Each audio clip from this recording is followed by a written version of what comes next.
Don't forget to record. I'm recording. Great. So welcome, everyone. It's lovely to have you all here with me to talk about a life in the theater, or why a theater degree matters. I'm kind of a little unnerved since I don't have my notes in front of me, so I'm going to pretty much go and see what we can do, but here we are. So what I'd like to do is just answer a question. I'm assuming that most of you in the room are parents, yeah? A lot of parents want to know, why in the world should my student do this? So what I'd like to share with you is my experience over 25 years in higher ed, but much longer than that in other areas. I have had multiple careers. I have worked in higher education and theater. I've worked in medicine. I worked at Johns Hopkins once upon a time. I've worked in medical advertising, public relations under Jesse Ventura in the state of Minnesota. I worked in a transportation department because transportation and theater both begin with a T. What else have I done? I've run my own video production company. I've worked in business theater. I've been a professional writer all my life. I've had international experience. Yeah, I think those are pretty much all of the things that I've done.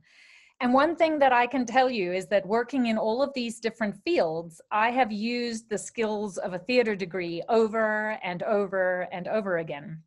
So I'm just taking my one case study of me and the kinds of things that I've done and going to share a little bit about what I think matters about a theater degree and what I can tell you about it. So to theater or not to theater, that is the question, right? In 25 years in higher ed, I can't tell you how many times I have had, particularly parents, but even students, ask me, is a theater major worth it? Especially now, because now it's a tough economic time. And I don't know when it's not a tough economic time. It has never not been tough economic times for people trying to send their kids to college. What are the skills that we teach in theater, and can these skills be applied across into other walks of life and other jobs and other areas, right? And should anyone major in theater? Why in the world should I do that? Why don't I become an engineer, right? So these, you're not the first people to ask these questions, and this is not the first time I have had to answer them. So here are some of my answers. I think it's really interesting that there is a perception in the United States in particular, and I don't always see this in other countries, but I do see it particularly in the United States, where theater and the arts are often thought of as an avocation rather than a vocation. That somehow there is this idea that art doesn't matter, that it is frivolous, that it doesn't take rigorous study, it isn't hardworking, and that people don't get jobs in this field. And yet I would say now more than ever, probably now at the most acute time when we are all in pandemic lockdown and we are all desperate to stay sane and not lose our minds as we are living on Zoom and in our private spaces in our houses, I would argue that art is the antidote, and I'll explain why. Whether it is your decision to suddenly take up painting, these are my beautiful artworks. I'm not considering myself a painter, but this is one of the ways I have stayed sane, is suddenly painting, or crafting, or making masks, or whatever it is that people do in terms of their creative outlets during this pandemic. Everyone's been encouraged for their mental health and well-being to take up an art form, right? Learn to play the ukulele, take an online singing class, right? So we've seen a lot of this in terms of the arts suddenly becoming very visible under the pandemic. Whether it is people doing crazy options where they are imitating great works of art from their kitchens, particularly using various cleaning products and rolls of toilet paper. I've never seen as many artists mimicked with toilet paper in my life. But here's even a way that people are spending their time under lockdown responding to art in some way by making it themselves and staying happy and sane in the process.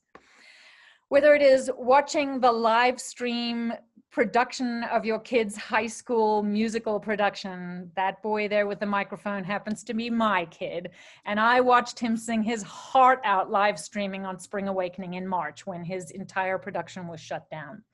So whether we're watching these things like on little screens instead of in live spaces, whether it is suddenly seeing dancers from New Zealand, South Africa, Australia, the UK, the US, Russia, all dancing the Swan Lake Ballet from their bathtubs. If you have not seen this video, it is absolutely stunning. I recommend it to everyone. It is so beautiful. Whether it is the poets and poetry that give us the words that are solace and comfort in bleak times and in dark times. This is one of my favorite poems right now called Aqueous by Mab Jones. Whether it is the Spotify playlists that are keeping us happy and peppy and making us move our bodies, because as Alice Walker said, hard times require furious dancing during quarantines. Whether it is watching a Zoom performance of a social justice play. This is a piece called Antigone and Ferguson that I just watched live with a cast of, oh my God, I think there were 60 people on Zoom performing choral stuff. It was amazing, by a company called Theatre of War, and it set the story of Antigone in Ferguson, Missouri. Or whether it's finally getting to see Hamilton and see what everyone is on about by watching Hamilton on Disney, if you weren't lucky enough to see it actually live in person, right? Or no matter which of the many, many, many binge watch-worthy Netflix shows you are using to bide your time during this pandemic and make life a little bit more manageable. This endless smorgasbord and buffet of different kinds of artistic creations are all the labor and work of creative performing artists. So now more than ever, we may be relying on the arts, even though we have this cultural attitude that the arts don't matter or they're somehow frivolous. And I think it's really important that we acknowledge this under the pandemic situation. So I think art matters. I do. I think art changes everything. And I think CSU makes art that matters. And we train students in the skills that are not only important as an artist and an art maker, but that actually extend beyond that to the larger culture and to other ways of making meaning in the world. Now, as a parent, I love this image, right? Because we all know the bottom line, it hurts and stings. And I've never in my life seen such a massive inflation in things over the span of my career. The cost of college has just gotten bigger and bigger and bigger. I do want to say that I still think CSU is a really affordable option for the caliber of education that you get. It is why I have dedicated my life to public institutions and land-grant institutions, and why I believe in making education that is highest caliber and riveting and engaging and fabulous available to students who may not be able to afford the ticket to go to places like Harvard or Yale. With all respect to Harvard and Yale, I think you can get brilliant educations at state schools as well. But I understand that this is a huge part of it. And this is the quantitative part of the equation, which is dollars and cents. I also do want to say that while I recognize that, I think there's also something else to consider, and that is not the quantitative part of this equation about deciding where to send your kid or where they're going to go and what they're going to do in their lives, but also thinking about the qualitative piece. It's not just dollars and cents, although that is a huge part of it, and I'm not in any way trying to discredit that. But there is something more, and I think that there is something more that theater degrees offer and that arts degrees offer, and I would like to share what I think some of those skills are and how they might apply across the world into other realms. So, I believe fundamentally in the value of a liberal arts education, and I believe in it because I think it does many things. A liberal arts approach, which the CSU land-grant institution is committed to in the arts, right, says that you are going to be taking, you're going to become a well-rounded, broadly educated individual who takes a wide variety of different subjects and then can end up with a degree that says, I know a bunch of things about a bunch of things. I'm going out into the world as an educated global citizen who is able to make connections across various disciplines, who is able to articulate myself very well orally in writing and in critical thinking, that I'm understanding the interconnectivity of this of various subjects, and that I truly fundamentally, particularly in the humanities and the arts, am engaged in the meaning of what it means to be a human being. What is the human condition about? And particularly in our fields, in the arts, what does it mean to make art as part of that experience? How does art both generate the culture and respond to it? I can give you all sorts of statistics about various kinds of studies that have been done that have actually said that degrees in the humanities, despite some press about, oh, humanities are dying and everything is STEM, STEM, STEM. I really argue for the STEAM, which has put the arts back into STEM as well. You need all of those things to have a fully functioning culture.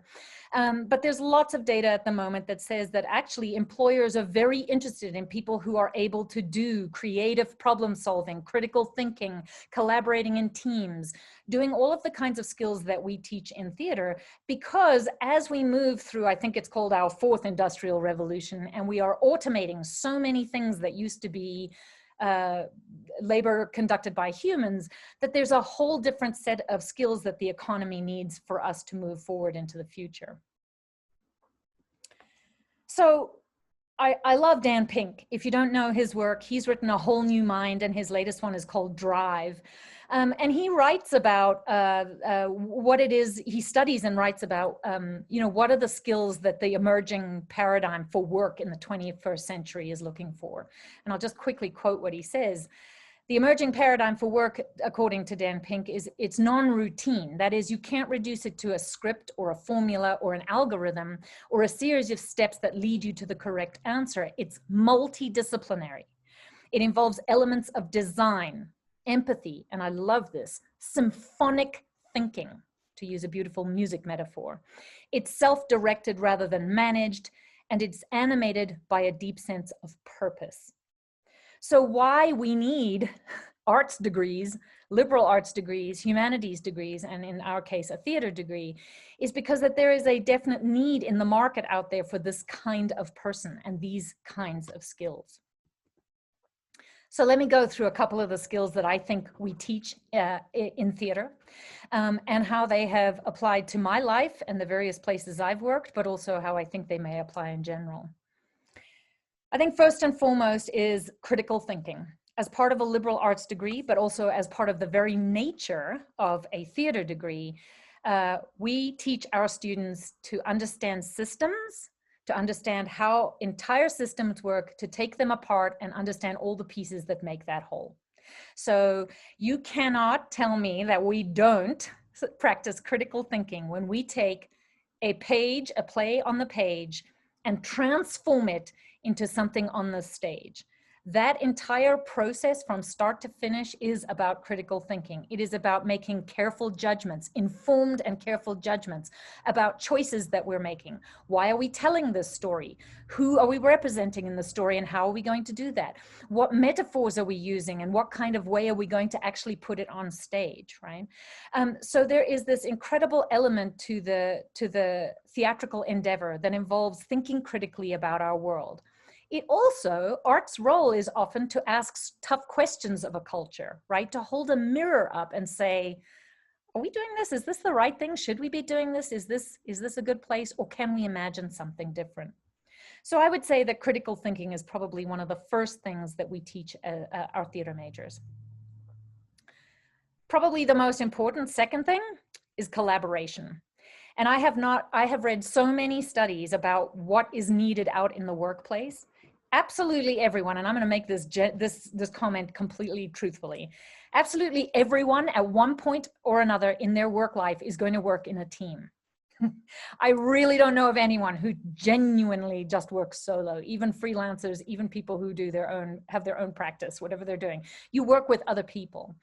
And the experience of making a play together with a group of people means that you get to work with difference. You understand different people with different skill sets, different points of view come together. You have to figure out a way to make that work. You have to be productive together. You have to understand your part in the larger whole, right? And you have to work together in such a way that everybody is doing their piece in order to reach the end goal, which is opening night, right? We want to make it to opening night. So my costume designer is sewing and stitching those costumes. The set designer is building the platforms on which the actors are performing. The sound designer is thinking about the audioscape. All of us are doing our parts, right?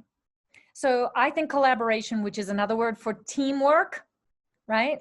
And anywhere out in the corporate, I've worked in private and public sectors, teamwork is a part of it. It is also going to be number one, what the first question that is asked in any job interview, which is, how do you work well with others? Tell me about your approach to teamwork. Project management. To take a play from its concept, like the dreaming big of what we're going to do with it, to actually execute it. And these are two designs from our fabulous set designer, Roger Hanna. This was his sketch on the left, and that's the actually realized set on the right. Project management involves a start to finish approach. And in every field I worked in, you know, when I worked in transportation and worked in public relations, and when I worked in medicine and in advertising, every single career choice that I made had a project management component to it, managing deadlines, making sure that everything gets done in the order and by the time that it needs to get done. So what our students get to practice over and over and over again, every time they make a piece of theater, is the ability to see something through from start to finish and manage time and resources that way too. Project management in the arts also means that you know how to make a lot come out of a little, because we have limited resources and limited budgets. Right? I remember when I worked for Saatchi & Saatchi, and I had suddenly enormous budgets to produce video work. And it was, you know, I was like, but we can do this for like a quarter of the price. And, you know, because I'm used to making things with less. Yeah. So project management is another skill. I think our students, for those of you that were in the parent group, I was talking about how hardworking our students are. And one of the things that we instill in our majors is a work ethic, right? You know that you're going to do whatever it takes to get the thing done. We will work long hours deep into the night if we have to. We will fail and try again and fix it and do whatever we need to, because we're all working towards that end goal of bringing this story to life on stage. And I've never seen such hardworking students as theater students, because they are not only taking the full load of classes to get their BAs and their liberal arts degrees, and many of them are doing double majors, but they're also there in the theater night after night, working very hard to do this. So I think that that is an incredibly valuable skill for any field that you're going into. Hard work. Creative problem solving. Right? We have challenges all the time in theater, relentlessly. There's never been a production ever in the history of ever that didn't have problems, didn't have something come up that had to be fixed, that had to be solved, and then we had to find an interesting and creative and innovative solution to. So our designers find design challenges that they have to adapt to. We often do this on the fly. Sometimes we do it with long-term planning, but the idea that we are solving the problems of what we have to do is something that our students get lots and lots and lots of practice in, and that can apply to a whole range of different fields. Probably one of the most obvious things that theater majors get to practice and do is public speaking and effective and persuasive oral communication.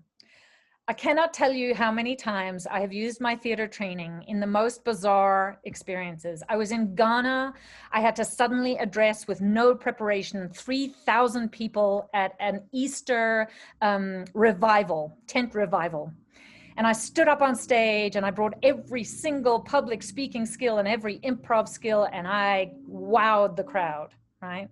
I stood up in front of 1,500 transportation engineers and gave presentations in front of them, feeling comfortable and confident and empowered. Okay, backstage, my butterflies in my stomach were incredible. And yes, we're all human, but I got to use those skills, and all of our students get trained in the ability to communicate effectively.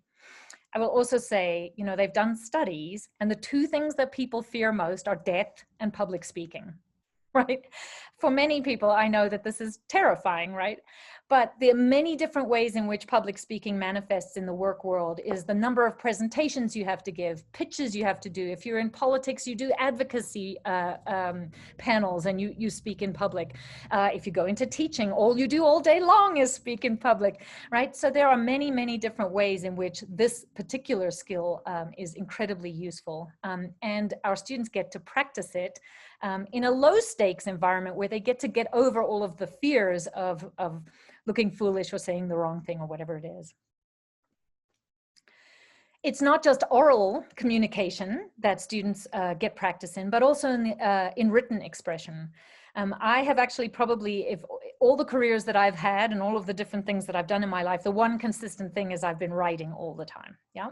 And I write academic books and articles, but I've written for lay media as well. I have written white papers and reports. I've digested various kinds of pieces of data, medical data, scientific data, done all of those kinds of things. I've been a freelance copywriter. I've written scripts and plays, and it just goes on and on and on. And the ability to write and communicate effectively is another thing that we teach in theater through the art of not only of writing plays and writing monologues and doing creative writing like that, but also in written expression that is critical analysis of those texts or those performances. This is a really important part, and it has two parts to it. And I call it embodied knowledge, because our performance students get a grounding in their bodies in a way that a lot of, unless you're taking kinesthesiology or maybe a sports, physical cultures or sports degree, that a lot of people don't, right? We spend a lot of time up here. And one of the things that our actors get trained in is the ability to embody your body and be grounded in it. But I also mean this as in embodied knowledge in the hands-on ability to build stuff and make stuff with your hands. Right? And our design tech students get the opportunity to literally use power tools and build stuff and paint and saw and cut and see their creations go from a design into something that is actually a physical manifestation on the stage. So we definitely have this ability to work in our bodies too. It is not just a bunch of esoteric mind work. It is also very grounded. Technical skills that we teach our students, and all our students have to take some element of technical theater, even if they're in the performance or the general theater track. And that is, you know, getting to use power saws and paint and drills and sewing machines, and learning to dye things and make them change various colors, and hanging lights and focusing lights and working on all of these elements and working with audio technology and video projections. So these hands-on skills are probably the most marketable that we offer, because these are the areas in which there are jobs out there all the time and more of them. The entertainment industry, I mean, I just mentioned binging on Netflix. Who do you think's making all those Netflix pieces, right? It's tech people, right? We need technical people who know how to film and cut and light and do the sound design and put that in costume and put the whole thing together. So this is probably one of the most valuable skills that we train in, because it has so many applications. And it has applications, you know, in the theater. People can go and work in the theater, also in other entertainment fields, like in Las Vegas, and in various kinds of business theater settings as well, and events management. A design aesthetic. We train our students too to think about the world spatially and in relationships with one another and as a composition, and about the kinds of creative and stylistic choices that go into doing that. And this is going to, I mean, I remember being trained in this way helped me so much when I was in advertising, because I had a facility and an ability to talk with designers and with clients about how something worked spatially and how it worked visually.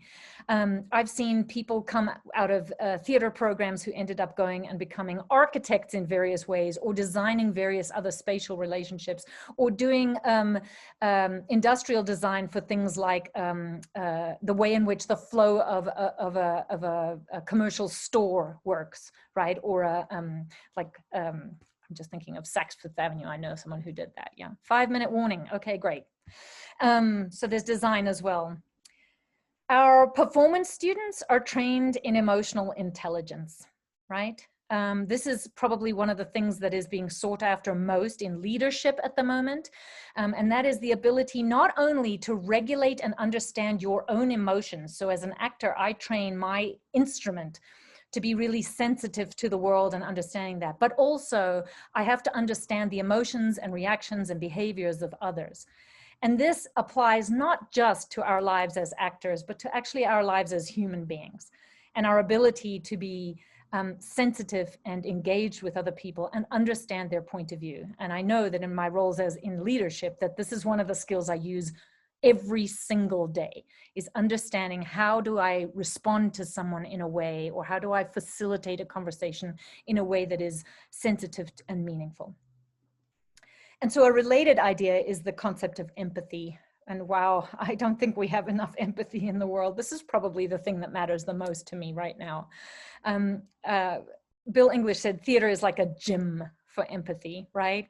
An actor learns to put him or herself in someone else's shoes and imagine what it's like to walk around in that character for a while. This is an example of empathy. This is a grad student of mine working with my son when he was much younger. And I captured this moment, and it always moves me deeply, because these are two people who should have nothing in common with each other. There's a huge difference, like a 20-year difference. And yet what was happening in the creation of this piece, this was a piece called Love and Information by Carol Churchill, was exquisite to watch the empathy building between those two people. And I think in our world that is so divisive and so divided, we can all do with a little bit more empathy and the ability to truly think about another person as a fellow human and see their mutual humanity. Innovation, improvisation, and versatility, right?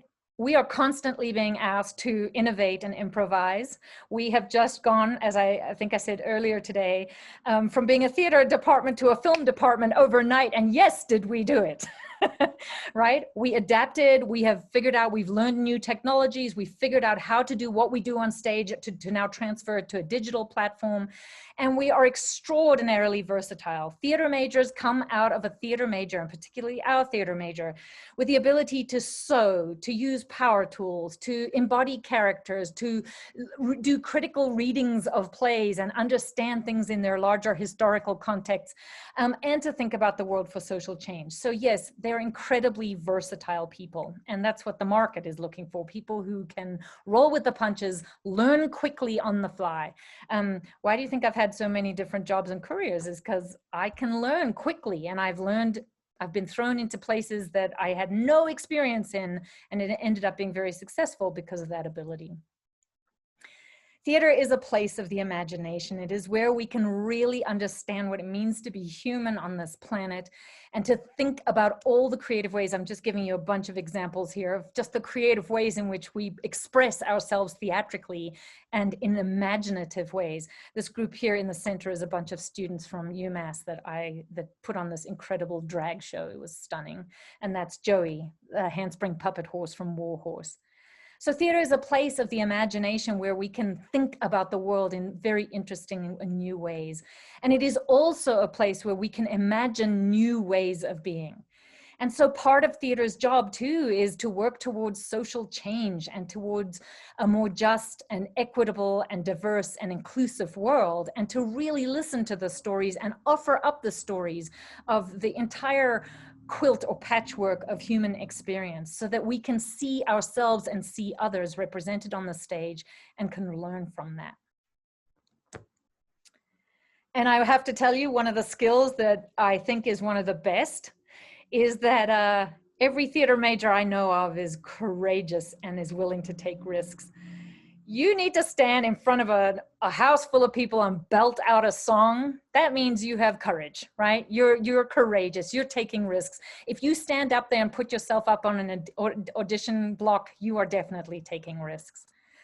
And of course, in times like this that are immensely stressful, our stage managers teach us, right, that we can actually stay calm in the middle of a crisis. And in the middle of a crisis like the one we're in right now, I think the arts are all the more important. I still think art is the antidote. Every single day that I wake up, I am so honored to take students like your kids and work with them to make this world a better place, to teach them these skills that they may use in theater, but they may use in all of the other different lines of work that they end up getting in their lives. And if I'm one kind of example, I have lived a portfolio career. In other words, I've done a lot of different things, and I know many students are doing that. That tends to be the trend now. So thank you so much for listening.